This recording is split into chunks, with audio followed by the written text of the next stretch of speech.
Hi, I'm Brenda. And hi, I'm Amber. And this is the Minority Millennial Money Podcast. The contents of this podcast are informational in nature and are not legal or tax advice, and neither Amber nor I nor Minority Millennial Money is engaged in the provision of legal, tax, or any other advice. You should seek your own advice from professional advisors, including lawyers and tax accountants, regarding the legal, tax, and financial implications of any financial decision you contemplate.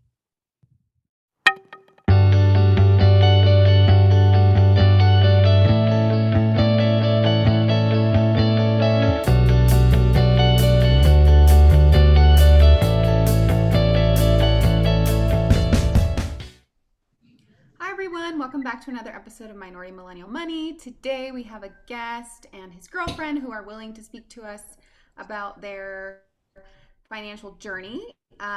So today we have TJ and Erin with us, and of course, co-host Amber. I'm glad to be back. Yes, glad to be back. Yeah. Okay, so TJ and Erin, why don't you guys tell us a little bit about yourself? I will set the background a little bit here. I am in Mexico City for the week. Amber is, as usual, in Hawaii, and TJ and Erin are on the East Coast. So we did some major logistics time zone coordinating to make this podcast happen. But I You do guys want definitely gotta speak. Yeah, I do want you guys to give us a little bit of background. And TJ, I believe you found out about us through my my being a guest on Bigger Pockets, right?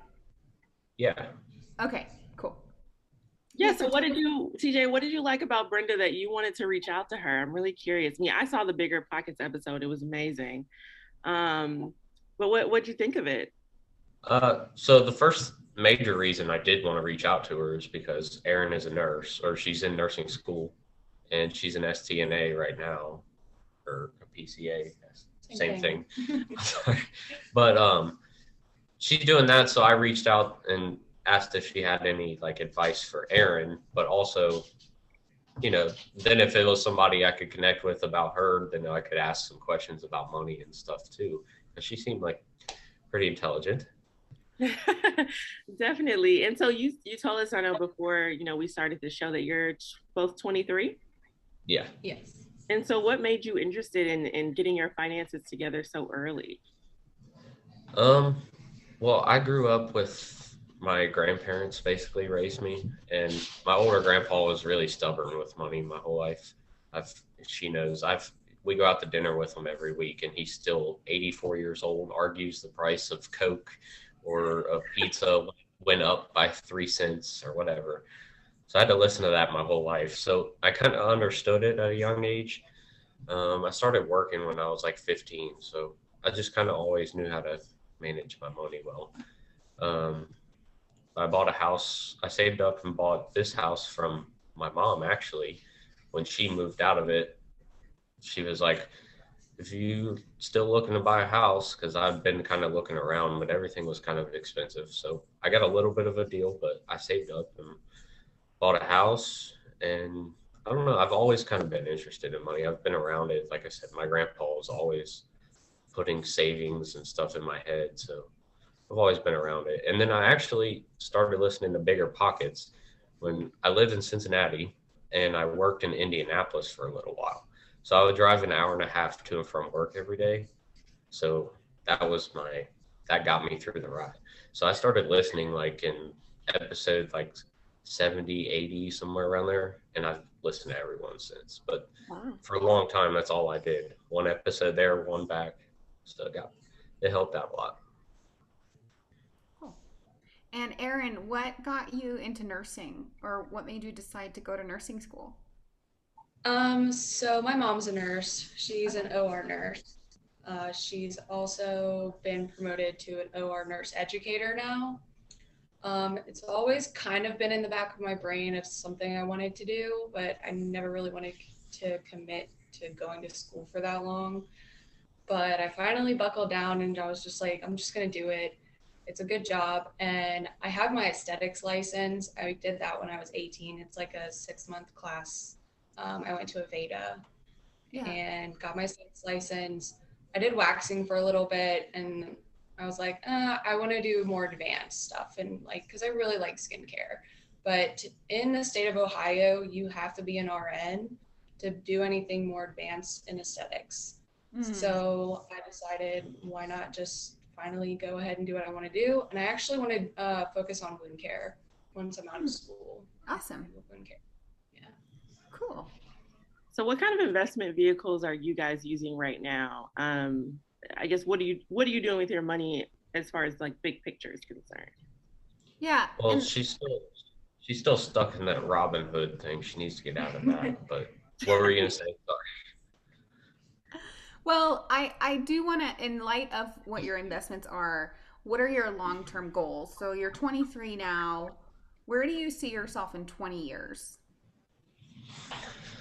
Uh, I don't know. I do like my career. It just sometimes like you got to think. Sometimes I just like I came straight out of high school doing it, and it's a good paying job. I'm a union, so I have good benefits and stuff. Sometimes it's pretty tough on your body. You know what I mean?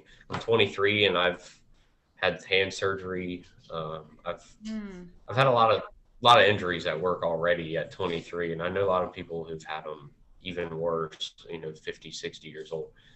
So I don't know if I'll retire in this. It would be good financially, but I just see a lot of stuff. So I don't really know as far as work. Um, but as far as like goals, like right now I live, I bought this house and I bought it from my mom, but it's not like my forever home. I want to move somewhere with a little more land. Um, Other than that, I don't really know. It's hard to plan for when I'm 60. I know you're. Oh, and actually, that's a good point because I was telling Amber that I was watching that Money Explained series on Netflix, and they had a one on retirement and how, especially at your age, because you've been in the workforce for a pretty short time, you you don't see the 60-year-old version of yourself as somebody that you know. It's like a total stranger, like psychologically, right? So Yeah. okay, so maybe let me shorten it. In 5 to 10 years, do you want to rent out this house that you're in and have another one? Do you want, so then you would be into real estate? What is your goal as far as how much will be in your investments? Are you one of those people that's like, I want to get to $1 million net worth by the time I'm 30 or 35? Because I met people like that too. And, in the fire space, early retirement is one of the goals. And like on Bigger Pockets, I shared like I don't really intend to stop working because I enjoy my work and I'm passionate about it. But for some people, they do want to leave the workforce entirely. So if you could do that, would you leave the workforce entirely?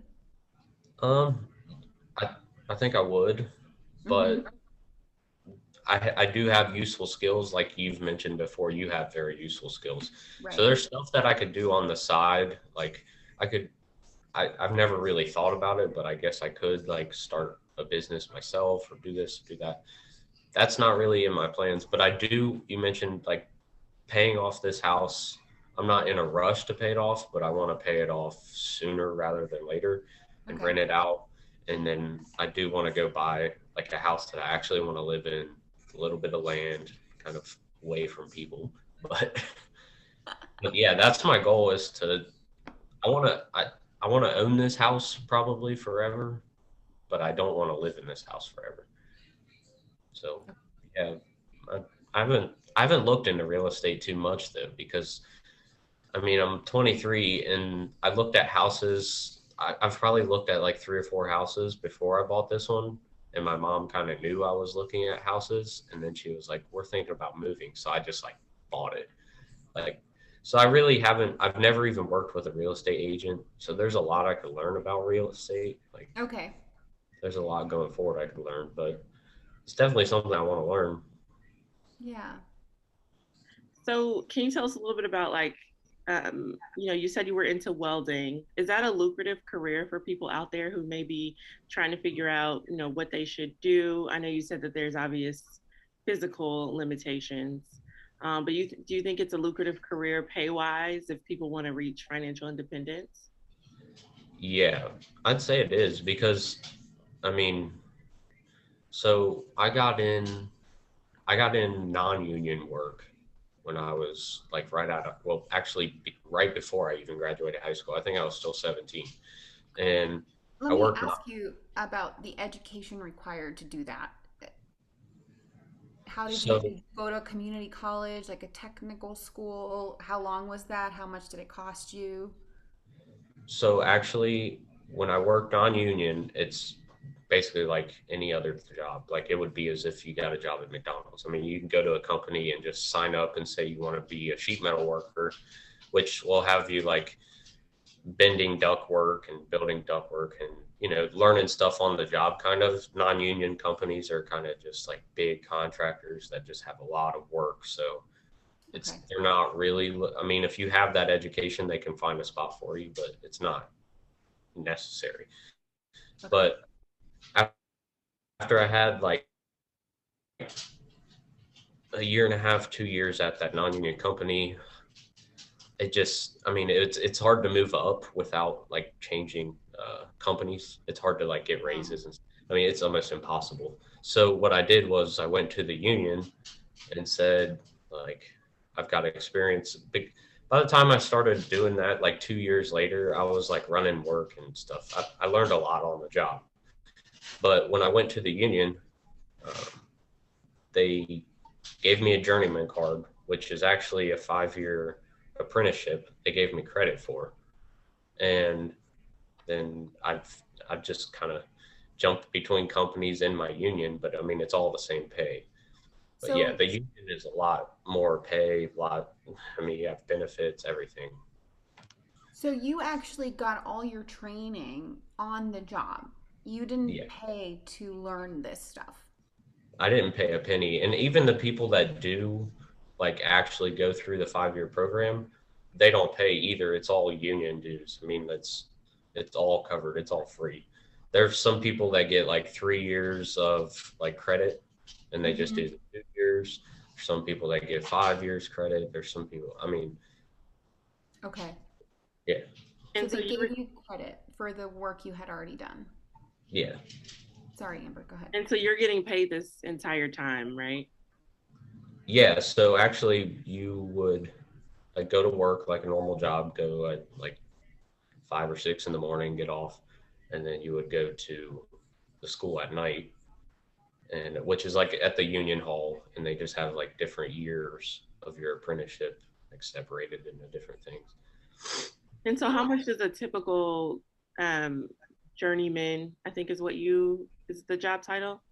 How Yeah. much does a person, how much does this pay typically? So once you top out at a journeyman, I would say like take home pay is around $30 an hour.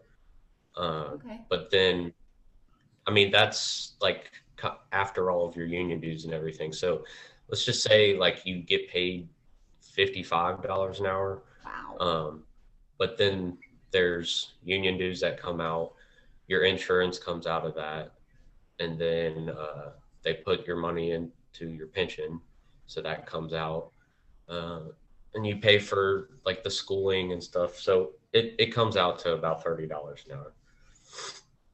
But Well, that's with your health insurance covered and money put into the pension, and you also have the sub fund, and we have an HSA like Mhm. that pays for our insurance, and I think we put an extra like 200 a month in that, and then okay. so that keeps rolling over. So $55 an hour is about $100,000 a year, and you actually didn't pay for any education. You got it No, all. You were getting paid as you were learning. So, yeah, I mean, if you're a young person and you're looking for something to do, this is an excellent route as well. I mean, 30 doesn't sound like that much, but you did describe everything you're getting on top of the $30 that you're taking home, right? So you're already saving for retirement. You already have health insurance. Your union dues are paid. So, I mean, those $30 an hour that you're taking home are really just for your living expenses, right? And then correct. you said before we started talking that you guys invest in brokerage accounts. So tell me how you got into that and what your strategy is. Uh oh. So, um, every week when I get paid, I mean, it just kind of depends if I know what's coming up or what's not. I actually don't have like a set amount, but usually I'll put at least like $100 in when I get paid every week. And I use TD Ameritrade.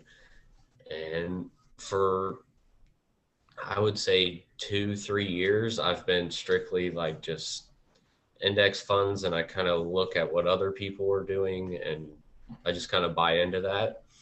Okay. This past year has been pretty intense with the whole stock market. So I've been investing more in individual stocks. I've been kind of learning about a lot of different plays coming out. So I've made some money off of them. It's been all right. I know a lot of people don't advise that, especially people in financial, in fire community. They love the index funds, but I've done a lot of research in individual stocks, and we've done pretty well. Good. I mean, if you're informed, I mean, I don't have anything against it. I just don't have the time, energy, or interest to buy individual stocks. And I don't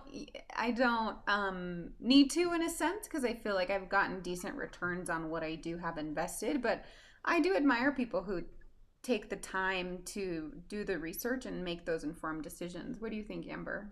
Yeah, I mean, I feel the same way. I mean, I just, with being a full-time lawyer and doing other things on the side, I don't necessarily have the interest of researching the individual stocks, and I just feel like I don't want to lean to my own understanding of them, because I'm not very much into like math and predicting the future. But I mean, if you are, um, yeah, I think that's great. I mean, certainly, you may get to a point where you want to automate it, but I mean, at this point, at least you're still making interest on your money anyway.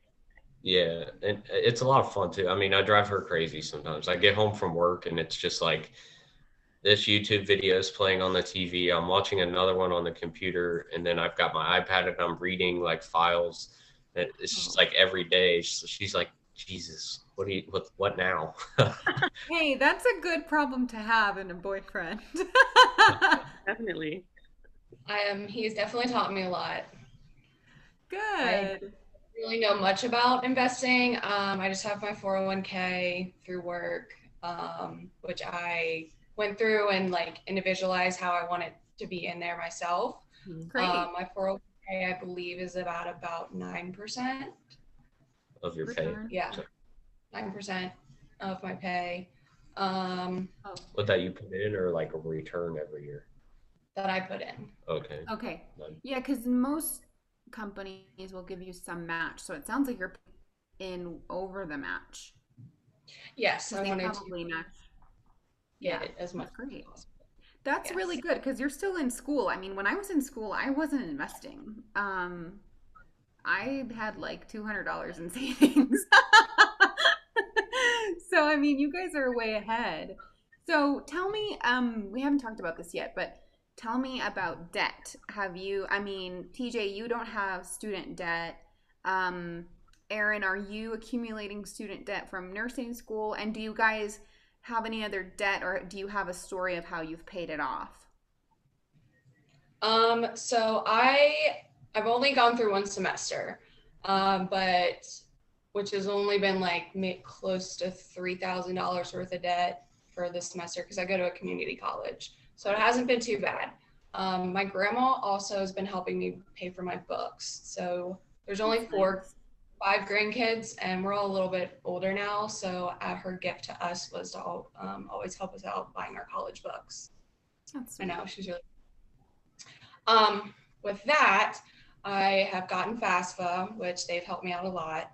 But my job so I actually just started my job like 2 months ago at the hospital down the street. But they offer tuition reimbursement. So Yay. Starting in the fall semester, I know, I'm so excited.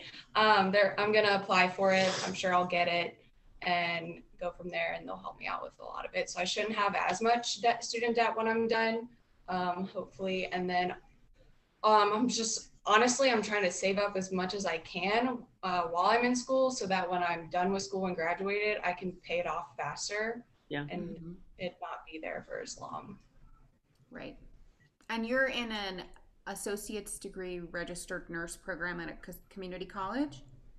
Yes, it's called Okay. Cincinnati State. Okay. Perfect.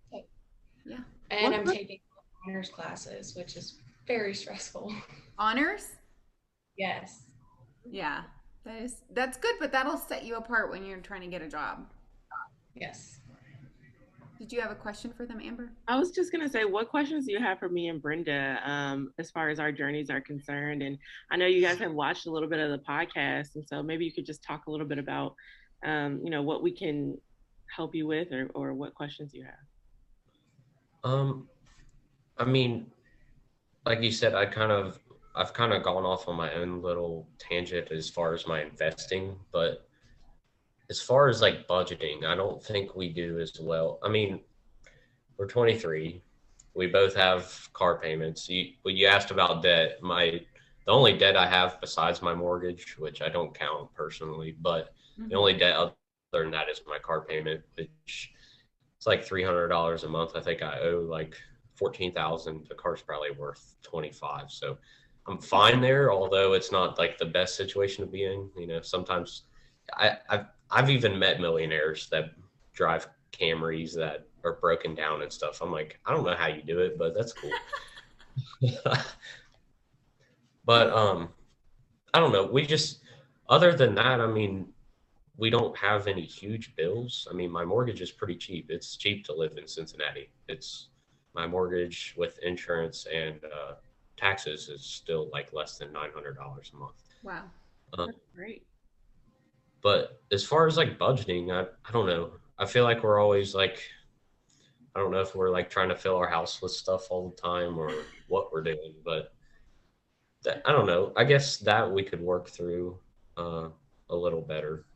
It's both of us. I'm not here to just blame her. I spend money too, but yeah. So do you think it's that you just do you know how much you spend every month? Or do you know how much you need like for your living expenses? You said your mortgage is 900 and then your car payment's 300. So you need at least 1200.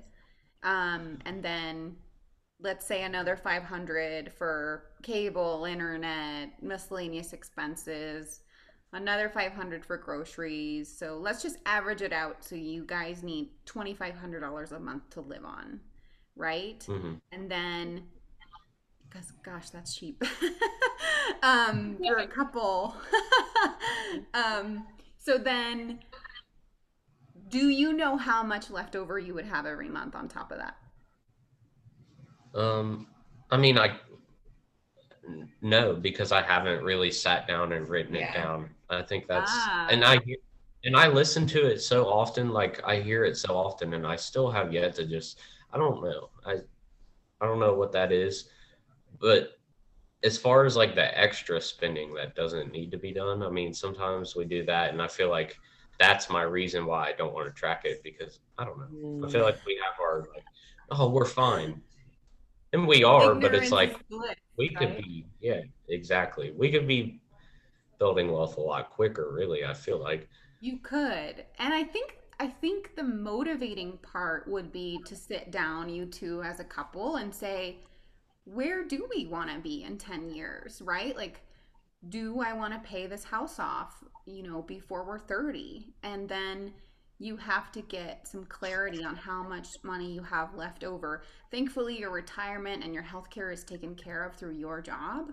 And Erin's also already contributing to her retirement. And so you could potentially pay off that house and not have a mortgage, or be able to enjoy the entire rental income of that house if you paid it off. I personally don't pay off my mortgages quickly because the interest rates are so low, and I can make more money investing that money. But if that was a goal, or you could say we want to have $100,000 down for our next house, then and we want to buy that when we're 30, right? Then you start working towards that. And if every month you have $1,000 left over, then you save those $1,000 and you have your down payment in 100 months, yeah. right? So something like that. I mean, for me, like my goal was to be able to make work optional when I'm 45. And so I asked myself, how much money do I need to save and invest to be able to do that and work backwards. And then I automate that, and the rest of the money is for me to spend. Mm-hmm. And then it's just second nature that I know that will happen because of the way math works, right? The way that compound interest works. So what do you think about that, Amber?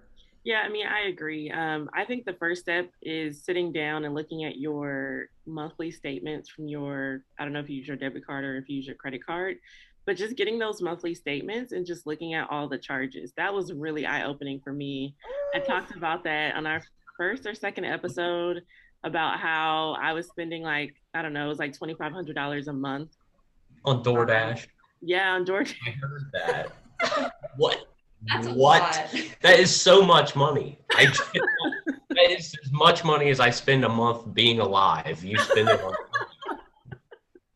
I know, but I will say I eat very healthy. And so like when you want to get like top shelf like sushi and like fish and like very like all these excuses, justifications. No, but I mean, really, like you might see on there, like for you, it might be like, you know, Amazon purchases or, you know, whatever you spend on. You could probably, yeah. So it's addictive, whatever you like to do. So I think that really helped me put things in perspective and like, okay, like I need to start cooking. We've definitely not had, I wouldn't say the arguments about it, but I'd say like I get home from work and there's like 3 Amazon boxes on my porch and I'm like, hey, let's calm down a little bit. Oops. Yeah. But I mean, we've had conversations about it, but then there are some things that we buy that we need. And then once you do that, once you get that's the thing about like Amazon or anything like that is it's so easy to get the stuff that you need. And then the stuff that you want is sitting right next to it at the click of a button too. So it's like, oh, we could just buy our toilet paper on here. Oh, but there's this sign that we can put in our kitchen too. Let's buy that with it. And then that. And it is, yeah, I've tried to stay off of it a lot lately. I can't do. I will say that going back and like Amber said, looking through the statement and just being like coming face to face with it, I think is the hardest part. And then if it helps you, you know, telling yourself, I only have $250 or whatever you want to set the amount to for random miscellaneous expenses. And once that's out, it's out, right? And so I do that because, and then I'm like, okay, do I want to spend 40 of my $250 towards this random set of candles or whatever, you know, like Bath and Body Works has a sale and I'm about to drop $70 on candles. And then I'm like, let me think about this. That's a third of my discretionary income for the month, right? So I think that's, and I know you're young and so you probably don't see, you know, it's hard for you to picture yourself being 35 and like settled. Maybe you want to have kids. And wouldn't it be great to not have a mortgage when you start a family, you know, or to have like a very small house payment, you know? Or to be able to stop working, you especially because you said your work is so physically demanding, and Erin, you know, you may realize in the future that nursing is so physically demanding if you end up doing a role that requires a lot of physical strength. And so you may say, I only want to work till we're 45. And if you plan that now, I mean, that's very possible. I mean, I didn't start till I was 26. And, you know, like you heard me say on Bigger Pockets, my net worth is over 300,000 now. That's another thing, is tracking your net worth. What do you think about that, Amber? Yeah, definitely. I would definitely start tracking now. So just adding up all like your pension, because so I work for the government as well. So I have like a couple different pensions, adding that all up and doing a projected like, what does my retirement look like? And then so you know, once your retirement's covered, like the money you put in your brokerage is just taking off years of your retirement, if that makes sense. So yeah, I mean, like with the 401k or any type of pension, retirement plan, whatever, I mean, that has like set ages where like that's where you want to take it out. But if you want to do that sooner, like there's more you have to do. Yeah, exactly. Right. And I had a question. Have you guys ever considered minimalism? Like, have you guys ever looked into that? I've seen like a couple YouTube videos about it and some TikToks, but I've never actually like done it before. The What, reason I I don't. mention it is because you were talking about how much stuff you have in your house, like the Amazon signs. And so I'm Yeah. I'm a minimalist. So actually what I do is like I don't buy any like knickknacks whatsoever, like completely banned. So I never buy like yeah, I don't buy like decoration like I like these like are blank You got walls. a good point. Yeah, I see behind you there is nothing on the wall. He likes knickknacks. I do. You should see the basement. I do have a lot of stuff. Like car stuff and like Posters. I love and pineapples. I have pineapples. Our all over house is my covered in house. pineapples. I saw that on your Instagram handle. I was like, interesting. Yeah, pineapple. That's a good point though, Amber. I'm not a minimalist, but ironically, we're in Mexico City and we went on a tour this morning, and one of the other people on the tour, he is a digital nomad, so he's here in Mexico City for a couple weeks, and the biggest thing that he carries is his computer like monitor, like a larger monitor, and like a carry-on of clothes. And we were like, oh, but you have a home base back in LA, right? And he's like, well, my friend's house, like that's the address I use. And we were like, oh, so where's your stuff? And he's like, I don't have any, I just have a It's right box here. of clothes. He just has a box of clothes, and he has spent the entire pandemic living in different cities and countries for 3 to 4 months at a time. So anyway, it's very possible. I like the idea of a home base, but I try not to accumulate a lot of stuff as well because I live in a small space. But you do have to consider when you're making these kind of impulse buys, like what value is this gonna really add to my life, and is there space for it in my home? Yeah, Yeah. for sure. And I've actually heard. I can't think of the name of the person that did it, but I was listening to a Bigger Pockets episode, and they talked about like at least for 1 month they did, they cut out like everything extra, like Netflix, like everything, and then by the end of that month or 2 months, however long you say you want to do it, it's like, okay, what do we need to bring back? And then like some of the things they forgot that they even like turned off, like they just canceled the subscription, and then they're like 6 months later they're like, oh yeah, we did used to have that, but they, so as a way to like get rid of things. I've always thought about doing something like that. We've never really talked about it, but I remember hearing it. Interesting. Yeah, I actually cut out Amazon for the month of January, and ever since then I don't use it as much. Like I don't think of it, and I've tried to make it to where like I'll do like Target pickup. Like if I really need something, I'll order it on Target and just pick it up. And then that kind of adds a barrier, like another layer of effort that I have to go through to Yeah, kind of prove to myself that I really need it or want it. yeah, that makes sense because I mean, Amazon, you don't do anything. You can just sit at home and get anything to your house. If you have to go pick it up, then you're like, it's just a pineapple poster. I don't want that, or whatever. It's just a pineapple poster. That's gonna have to be the title of the episode. Okay. Yes. So actually, just side note, if you ever come to Hawaii, there's a pineapple plantation here, and they grow the pineapples. You should definitely go. It's called the Doe Plantation. But anyway. Oh, Actually, it's funny you say that because like, I mean, it's been a while now, like 2-3 months ago, my grandpa, I forget what show it was on, they did a story about like Hawaii, and they did that, and he called me in the middle of watching the documentary, and he was like, you have to go to Hawaii. You've never seen anything like this. I know you love pineapples. You got to go. So I've always actually wanted to. I just heard about that like from my grandpa like 2 months ago. that's funny. You should That's go. I'm jealous though. That sounds nice. Cool. Anything else you guys want to talk about, or any questions? Um, Do you have any nursing questions or like for school? I just am gonna figure it out. I will. Yeah, gotta I get- think you're on the. I I can get think through A&P and clinicals, but already working in the hospital as a PCA, I already have a lot of experience. You do. A lot of the nurses let me watch them put in NG tubes, colostomy bags, take people's IVs out, help them That's with that kind of- great. Yeah. Yeah, you'll have great experience. It's good that you're already in a healthcare setting.